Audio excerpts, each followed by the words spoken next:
Welcome to Not Milk Never Milk. Subscribe if you're lactose intolerant.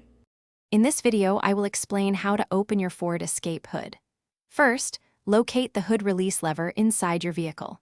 It is typically found on the driver's side, often near the lower left side of the dashboard, close to the door panel. You will usually see a small icon resembling a car with its hood open.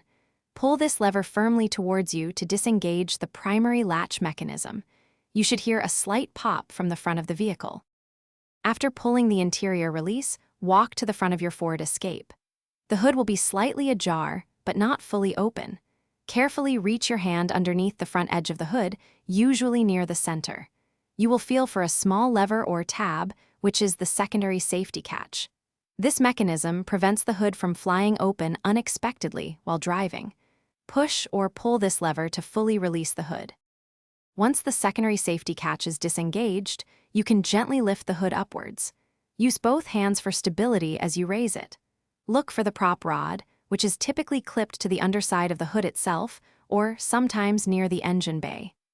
Unclip the prop rod and insert its end into the designated hole on the underside of the hood or in the engine compartment. Ensure the hood is securely supported before proceeding. When you are finished, carefully remove the prop rod from its support hole. Reclip the prop rod securely into its storage clip on the underside of the hood. Gently lower the hood until it is about 1 foot or 30 centimeters above the latch mechanism. Then, let it drop the rest of the way or press down firmly with both hands over the latch area.